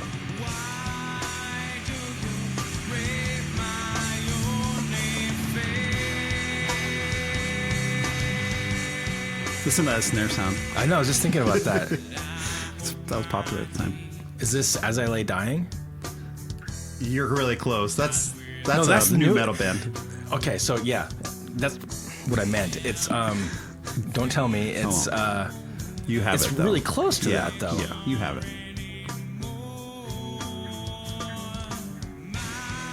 As I Lay Dying, wasn't the guy that like tried to kill his wife or something? Oh, that's right. Yeah, he did do that's something crazy, like that. Right? He tried to have a hitman kill his wife. Right. I think he's out of jail now. This is, As I Something. You're close, man. You got it. Should I just tell you? Just tell me. And Here I Lie. That's it. And Here I Lie. Yeah. It was just a CD. I remember, like, I don't know why I remember this so well. It was just a CD without a booklet in it and had a sticker on the outside. There was no information about it or anything. Oh, weird. I still have it. Huh. In the back, there's information about, like, who to mail or whatever. Yeah. It was kind of on the very end of the tape trading days. Right. 90s sometime. Oh, yeah. 97. It was like, you were Yeah. living at Don's Okay. when I got this. Yeah. And I've recently Facebooked him, and I noticed you were friends on there with him. Christopher Really? Delson. That's him? Yeah. I never made the connection. Yeah, Okay. that's him. That's cool. Maybe you came across him in a different capacity. Like after you forgot that he was in a band. So Maybe. that's weird. It happened to me on Saturday. I had these, I booked these bands at Azoth, and the headliner was like, "Oh, we've met before. Like, I've interviewed Agalok before." And I'm like, wow. "Oh, I don't. Oh, that's cool. sorry. Oh, that's Like, cool. That's cool, but I don't Yeah. remember." Yeah. I remember I was into local band named Floater at the time. This is very similar to these guys. Okay. They have this. Every song's about heartbreak, basically. Yeah. Emotional. Yeah. Emo. It's emo. It's like emo metal, yeah. Which leads to a lot of doom, also. Yes. It's Solitude true. Eternus. Yeah. We talked about Solitude Eternus on the Vilnius podcast. No. We did. Yeah. That's a weird. Really? How did that come up? Petrus played some Candlemass. Oh wow. And Rob Lowe. Rob Lowe played in. Yeah. Robert Lowe played in Candlemass. Yeah. Not anymore, I don't think. But. No. Yeah, and that stuff in Candlemass that he did wasn't that great. Yeah. So that's too bad. Because he's an amazing vocalist. He is. He's amazing. Oh my God. I saw them open for Merciful Fate in 1995. Oh, really? At Roseland. I never saw like him. 20 people there. I saw Merciful Fate with Cathedral. Oh, wow. That's awesome. So you saw Lee Dorian live. Yeah, I talked to him for a long time, too, and he dedicated 2 Cathedral songs to me. You sure you've told me that? Oh, yeah, I had to have at one point, yeah. Holy cow. It was like it was the Ethereal Mirror tour. Oh, jeez. Nice. It was fucking great. Can I request something off that EP that they put out that I haven't listened to in forever? That was between... Oh, yeah, the Voyage of the Homeless Sapien. Yeah, dude. Yeah, It's so good. It's so good. Yeah, put it on. Yeah. Oh, really? That's 2 in a row for me, though. That's fine. Okay, bye-bye, YouTube. This is going to quit abruptly. So that was And Here I Lie. I just wanted to thank you for exposing me to that. Yeah, I haven't heard that probably since It's the not 90s. on. It's not on. Can't find it anywhere. But and I don't know if that guy's playing music anymore. I'm Facebook friends with him, so I don't know. Well, that don't mean anything these days. Not really. So I wonder if it's under EP. Dude, they put out a lot of albums. It's not on here, man. Really? Carnival Bazaar was after. Yeah. It was between Ethereal Mirror and Carnival Bazaar. Did you check YouTube? No. I'm gonna do it right now. Yeah. Is that the song you're looking for? The Voyage of the Homeless Sapien? Just I'd have to look at the the lineup of songs to remember. I can't remember. Cosmic Requiem is the name of the EP. Is that what it's called? Yep, that's what this says. Yep, that's it. Okay. Cosmic Requiem. Play any of those songs on there. It's a great fucking... What's the best EP that's ever been put out? That's a good one, man. I really like Entomb's Crawl a lot. Nice. Or Tools of the Trade. Nice. Yeah. What's up with EPs? Most of them are just one new song and a bunch of covers, but sometimes there's some gems, where it's not covers. Yeah, this is great. These guys are so weird. Yeah. You think he just smoked a lot of pot and did acid and stuff? I don't know. Lee Dorian's on his own trip, man. Yes, this is amazing. He has his own. Yeah, he's an individual. Yeah. It's so funny to watch like those early Napalm videos with him and then like think like, oh, he's doing Cathedral. Yeah, and exactly how different it is. Yeah. Yeah. And he has that record label too, which is Rise Above? Rise Above. Yeah, amazing, dude. Yep. That's what. Oh no, never mind. Warning wasn't on that. Warning is on his brother. Okay, yeah. Something else? Yeah. Yeah. All these British dudes. I know. Yeah, I just remember hearing like the Seagulls and stuff. Like, oh, these guys are so weird. Yeah. But this, I'd heard before this. But. Ethereal Mirror, though, was like such a weird like left turn for them, too. Yeah, so when they gained popularity with the first, whatever it was called, Force of Equilibrium. Yeah. But, I mean, he almost sounds like Ozzy here. Yeah. Yeah, you're right. And on this one, he really, really refined the whole like weird scatting Yeah, exactly. thing that he does. That's what I liked about it. Yeah. Yeah. All the little tidbits he puts in. Yeah. It's amazing.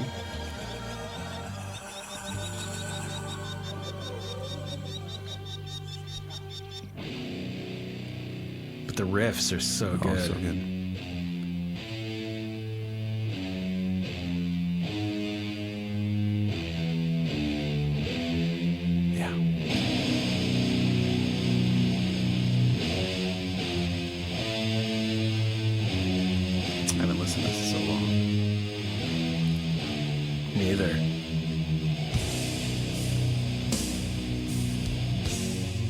Beautiful. Yeah. For me, Cathedral like did everything I love about Doom.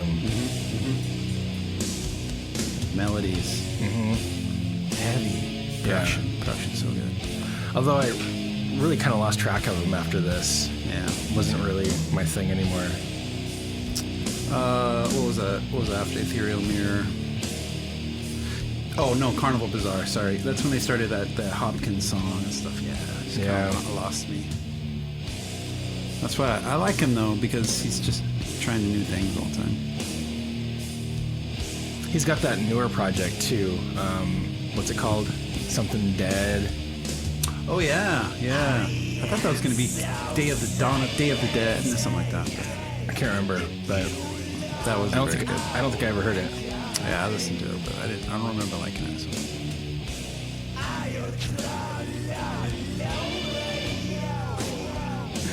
Such a weirdo.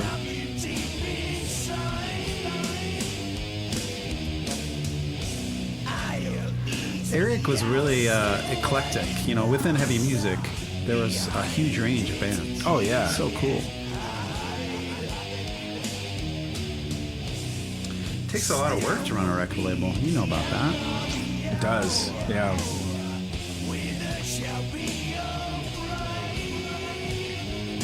That's just so cool. Love it.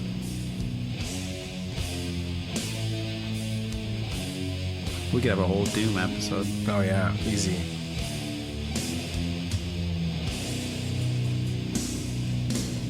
But maybe we'd have to talk really slow. Yeah.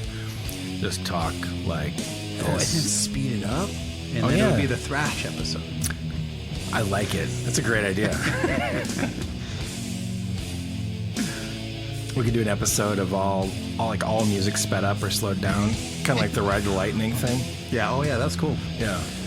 Oh yeah, like the Beatles at like whatever speed, 33 RPMs. Yeah. So doomy. Yeah. So doomy. That'd be cool. I don't know if this is public knowledge, but that idea you had with Red Bar Shadow, man, that was genius. Yeah. Well, it's still out there, sort of. You should put that out. Kind of. Yeah. So cool. 22-minute version of Red Barchetta. If your idea is to poke people, antagonize them a little bit, that's a good way to do it.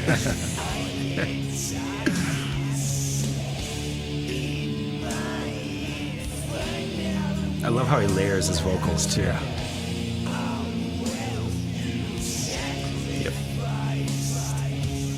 He's got like 3 or 4 different inflections. Like Yeah. he uses different sounds. Yeah. But it's not just effects.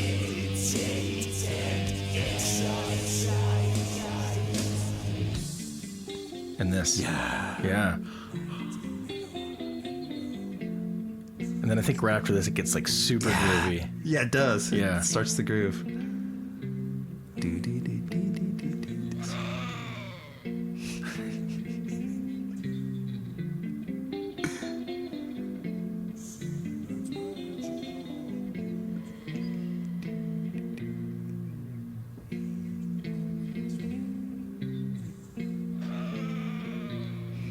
Is that a goat? Like, I don't know, what or a is that? baby. Yeah.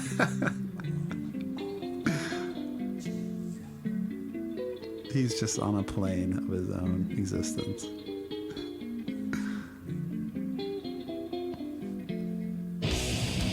Yeah. Oh, there you go. Listen to that riff, dude. Yep.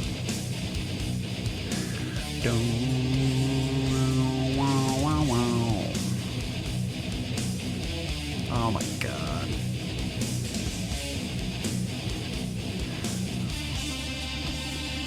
He's like doing the twiddles. Yeah. Jeez, man. It's amazing. It's so crazy. So weird.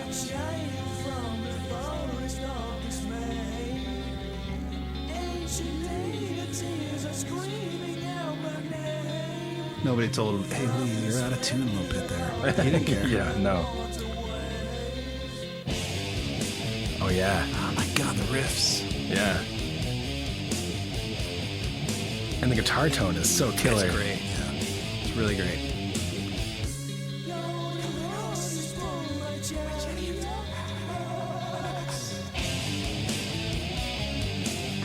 So heavy.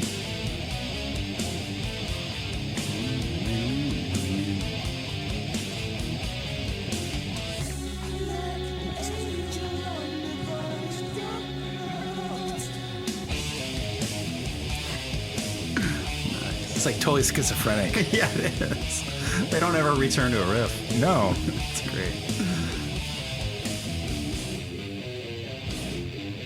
Yeah, it's just riff after riff. Yeah. There's no like song structure.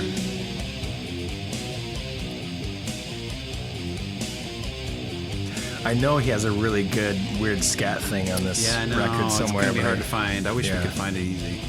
Jeez. it's like a boom chicka wow, Yeah, chicka yeah, wow, exactly. wow, Yeah, or yeah, something. yeah. Yeah. And he's got these funny phrases that he says. Yeah.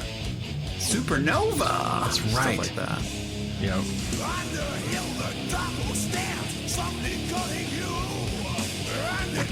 This might be one.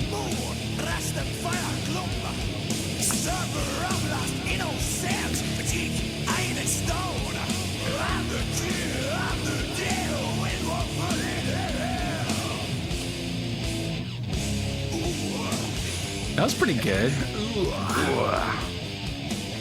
Oh, they returned to that riff. Yep.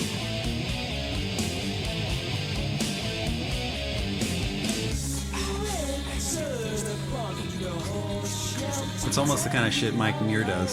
Suicide on Oh, you're right. Yeah. I never heard that before. Get it out.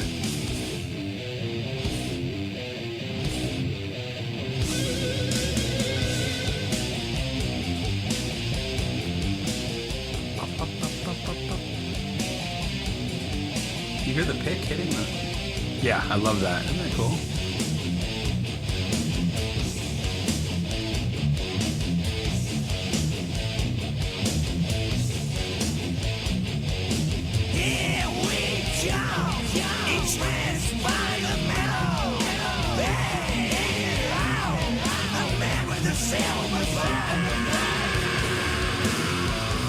Oh man, so weird.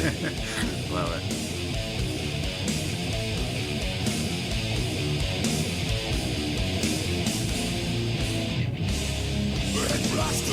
Nice. Yeah. We get the groove. Changed his voice. Yeah.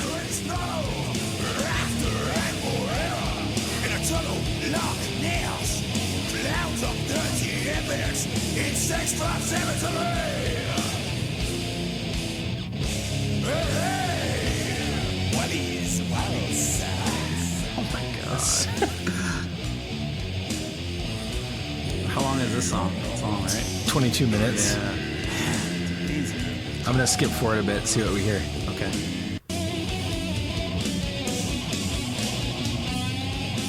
I think originally, like, I was so into Yes around this period that I was like, any band that puts out 22-minute songs is a fan. I'm a fan of. Oh yeah. And Exit 13 did one too. Oh, With yeah. Illinois, so. Yeah. Oh wow, that was cool. Oh yeah. So British. All right, skipping again. That's so weird.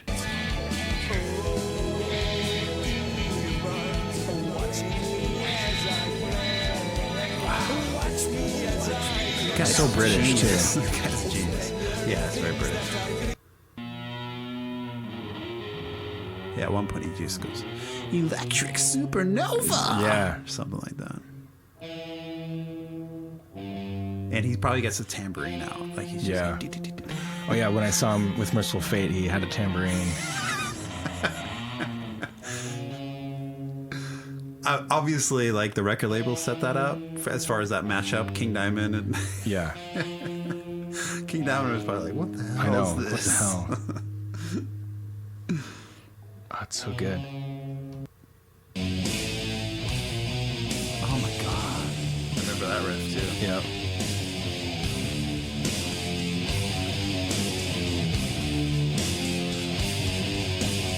I'm curious. I'm gonna go back and listen to this later and just see if there is any structure. It doesn't seem like there is. Maybe at the end they bring it all back home. Maybe. Maybe.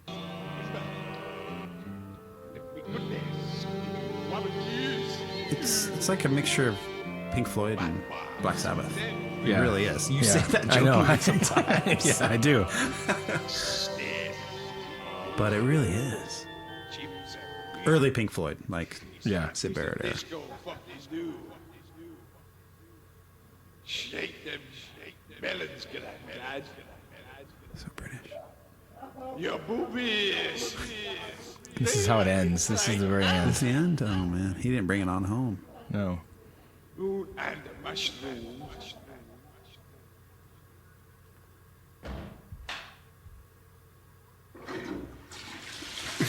Oh my Pink God. Floyd did a lot of this stuff, too. Just like recording home sounds. Yeah. You've done some of this, too. Oh yeah. I think everybody's done it a little bit. Yeah, that was That's amazing. Cosmic Requiem? Cosmic Requiem Yeah. by Cathedral. Yeah. That's fantastic. That's crazy stuff. It almost brings together all interests, all my interests, maybe some Yeah. yours too. Well, you there's know? like a lot of like 60s in there, obviously, yeah. and then the, The doom psychedelic and the and the doom, psychedelic yes. and yeah, All over the It's place, man. The Sabbath and the Yeah. Floyd, and Yeah, I love that. I love that. all mixed together. Yep. I think we have time for one more each. What do you say? Go for it. You first or me first? You I'm go gonna- first. Oh, really? Yeah. Okay. Wow, man. Let me just kind of look at what I've been listening to lately here. Beyond the Thrash.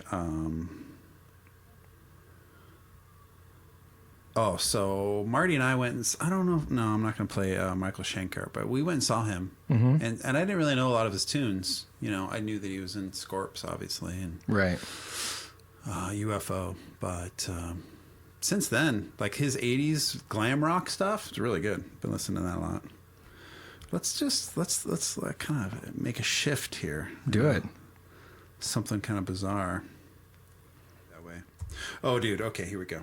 I found this band through Russ, actually, and it's metal or stoner metal or something, but. They are basically like, what's the AOR stand for? Adult oriented rock? I believe so. They're yeah. adult oriented rock, Okay. but with a metal tinge. All right. Okay, ready for this? I'm ready. This is a band called Lopan. I'm already telling you this, I know that name from somewhere. but this song. Something about it reminds me of like Helmet or something too. But the vocals are so melodic. Love these guys, man. Who got you into this? Russ, Okay. our mutual friend. I know Russ. Yeah. Been a guest. He's been a guest in your pod. That's true.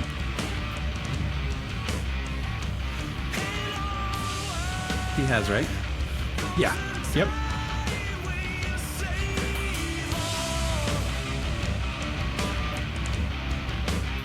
Those vocals, like, they cut through the mix really well. His tone or something. It's Yeah. perfect.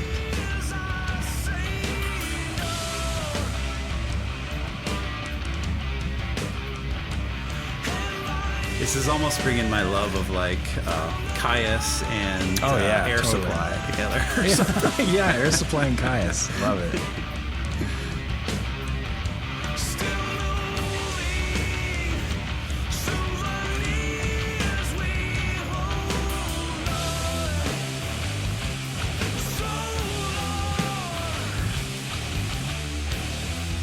Yeah, I dig this. So great. It's catchy. So every song on here is like, oh my God, it's so catchy.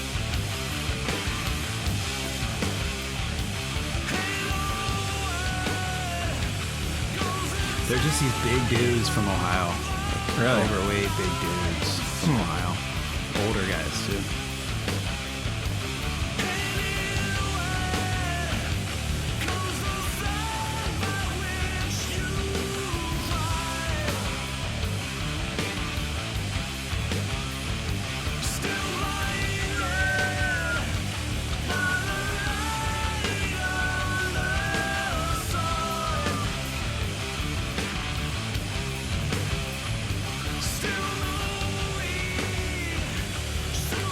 I don't know. There was a time in my life where, like, I needed to be technical. My music needed to be technical. Yeah. Uh huh. I think I'm trying to savor the simple things in life or Yep. something now, and I don't have that desire anymore. Yeah. It almost was a game of showing off in some ways. It can definitely be that way. And it took away from the song. That's why Death was so good, because they could do both. They could. You could write the song and you could be technical. Yep. And Cannibal Corpse does it occasionally. Yes. But other than that, man, a lot of it's just showing up. Yeah. Do you think the rise of doom, the rise of like simpler music, at least in metal and hard rock, is a sign of our times in some way? I think so. People are overwhelmed, Yeah, overworked, Exactly. spoiled for choice. Yeah. Something just to chill out to, and Yep. just like get in the groove. Just Yep. feels good. Yeah, I think you're right.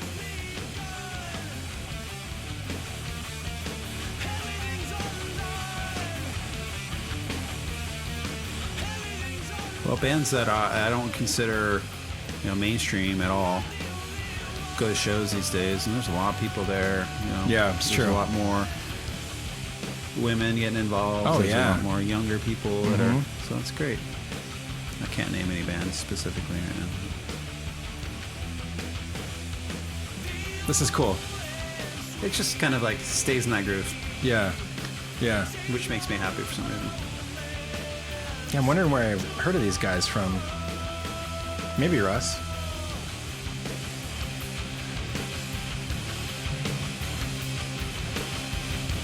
Just grooving, bro. When I told him he exposed me to these guys, I don't think he remembered that. Oh, really? Just like you with the Here I Lie. Yeah. You never know when you're affecting somebody, man. That's true. Just gotta keep trying, Yeah. Hey, do check out this band. Yeah. Maybe it'll hit, maybe it won't. You never know. You never know. Could be the new favorite band.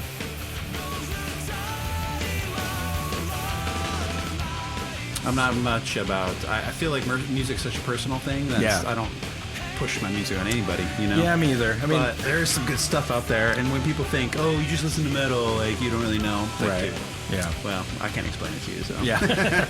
But Yeah. if I showed somebody the right thing, maybe I'm not good at that or something. But if I showed them the right thing, I could easily like show them the light. So Yeah. to speak, Or sometimes it's pretty easy to make an educated guess and be like, "Oh, I know you like this band and this band." Like, so, like try this. yeah, you like Death and Nocturnus. Maybe you like Vector.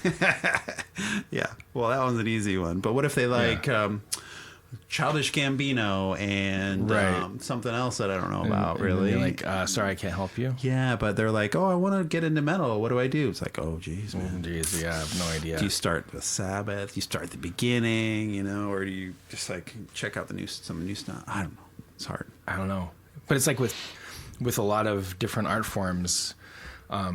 My gut is to always start at the beginning because I think in a very linear fashion. So it might be my gut instinct to be like, yeah, Sabbath, and you work your way. Mm-hmm. But I've known from like having kids, there's such a huge chasm between what's going on now and what was going on back then. Yeah. Like when the kids are like, let's watch a TV show, and I recommend something. Yeah. I'm not going to recommend, like Different Strokes or something. or like what the fuck's that called? That the one show Family? I'm thinking of. Can you think of what I'm thinking of? No, I wish I could, man. That'd be a weird existence. Bonanza. Oh, right. Yeah. Old school stuff. You're not going to like go back yeah. there. Bewitched or something. Yeah. Right. Yeah, So- those things. The pacing is huge. Not yeah. only the sense of humor, but Yeah. the pacing.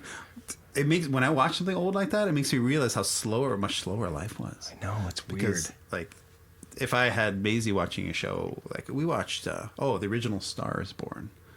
Okay, yeah. With Barbara Streisand. It's like, Yeah. I want to check out the original. I like the new one. I want to check out the original. I shouldn't be admitting that on Yeah, probably not. the interwebs. I can cut that out. But yeah, the pacing is so much different. Yeah. And yeah, boring immediately for a child. Yeah. Sometimes my kids can get past it. Yeah. But not always. We watched Ferris Bueller recently, and that was you can get past it on that one. yeah, that was. It's kind of like timeless enough. Exactly. Yeah. You know, Ghostbusters is like that too. Yeah, there's some that are good, but Yeah. I tried my best couple months ago for Monty Python. Oh, jeez. Because I thought, this is funny and it's absurd. It's ridiculous. It is. And so much humor is still ridiculous and absurd. Yeah. Like the YouTube and the TikTok shit It's that I good watch effort. is Yeah. insanely that's absurd true. and dumb. And I thought, no, just... Holy Grail or? no, we watched a TV show. Oh, I nice. thought it might be more quicker pace. Yeah, exactly, yeah. But I think part of it is probably the accent, too. Yeah. Because, like, even I can't understand what the fuck they're saying most of the time. Maybe Robbie can help us with some of those English A lot of it accents. is sexual jokes too, right? That, Yes. too, yeah. Yeah. I think that's why we couldn't watch it when we were kids. Yeah. Like that. Do you remember? I don't know. I didn't even know about it until I I remember was like my a parents teenager. were like, "Oh, we're watching an adult show," and it was Monty Python. Oh, I was like, really? oh, I didn't know. Oh, about that's that. funny. Yeah. Yeah, there's like a little bit of nudity in there.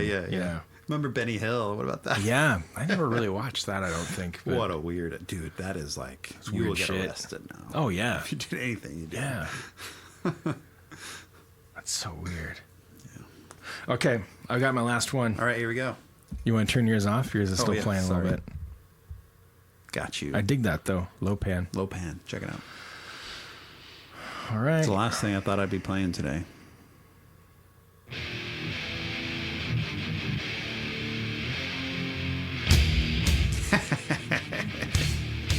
Victims. Yep. Dude, this stuff's so good. This album's amazing. I'm not sure I've ever heard this album, actually. Oh, well, you should check it out. It's great death metal. It's not original per se, in hindsight, Yeah. but a lot of obituary. I'm hearing Obituary for sure. Yeah. Victims of Internal Decay. Yep. You were in this band for 2 years, maybe. 2 years? Yeah. One album.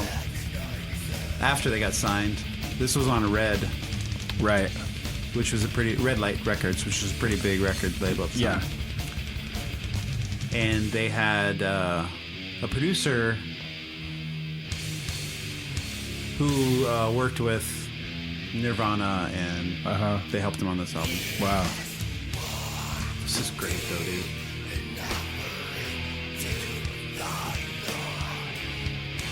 They have two vocals. Okay. There's Terry, he's playing, he does the growls, and Lance does the screams.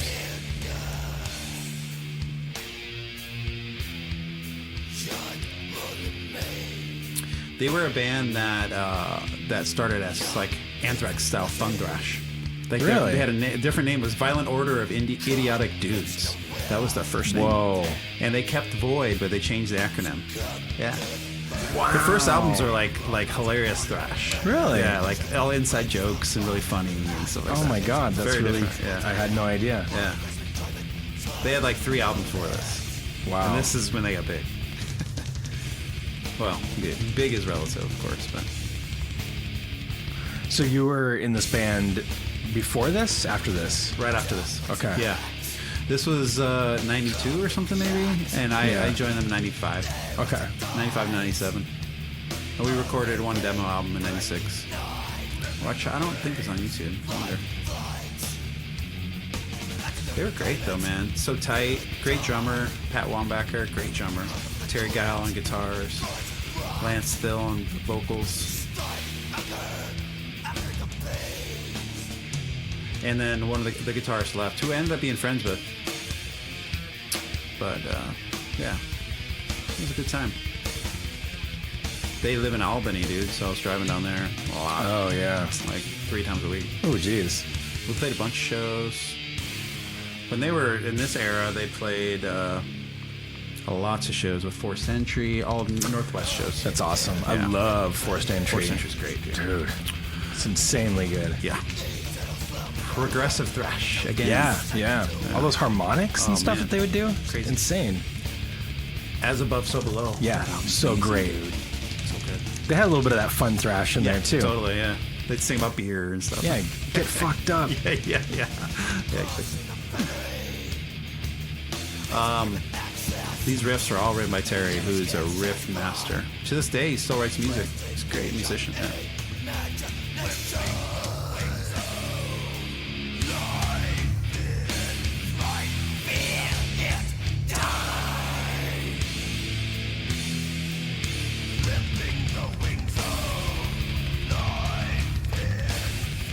They started the moniker of It was like grind sludge or something. Okay. Like they thought of themselves as not as death metal. Like they didn't really know about death metal. Really? It was weird. Like they weren't fans of like the bands that you think of. Right. Deicide, Sepultura, all these things. They weren't fans of those bands. They were fans of more of like the grind bands, Phobia, and like really weird because it's very. And then like, they mixed that with the punk that they liked also. Okay. So and created death metal basically. Right. I mean, it was sounds pop, like pretty normal death metal. Yeah. But they weren't like music fans of that stuff. Huh. So strange. Interesting. Yeah. I mean, that happens sometimes. You just like stumble onto stuff. Mm-hmm. Weird. Yeah. Speaking of that, the drummer for Nevermore, Van Williams is his name. I read an interview with him once. He's like, "Yeah, I was like a samba guy. I never listened to metal before." Yeah, like he shreds, dude. He's so good. It's so weird. That's kind of like, what's his face? Eric from Wyndham Hell. Oh, nice. He was, well, Leland to a certain degree too. Like they knew classics and stuff, but they were just guitar virtuosos, so they would just shred naturally because they could, and they create weird music. Yeah. That's interesting when that happens. It's fun. Well, cool. Can you play us out with a Dolven tune? Sure. Which one should we play? Oh, okay, I got it on here. It's on Spotify. It's on Spotify. Everybody can check out Dolven on Spotify. Give me some numbers on there, because as it is now, it says less than 1,000, which it says for it could be 0 or could be 980. Oh, interesting. Yeah. I think if there were 0 views, it would still say less than 1,000. You're probably right. Okay, so the hard part about playing a Dolven track is like the interlude track, or should we play like one with a full band? I would think a full band. Okay. Here we go. This one's called To Fly Free. It's about my fantasy of being cut off from the spaceship and just floating out in space. That's a terrible way to die, probably, but I think there'd be some bliss between the time you left the ship and you actually suffocated. Yeah, I can see that. Because you'd be looking at Earth, you'd be looking at all the right. Homer did universe. That. Did he? Yeah. Did he survive? No. Oh no. No. His like head exploded and stuff. Yeah. Okay, here we go. So this is your Simpsons song. Yeah, exactly. Yeah, cool. Inspired by Simpsons. Everything has a Simpsons reference. Of course it does.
Thanks for joining me, Nick.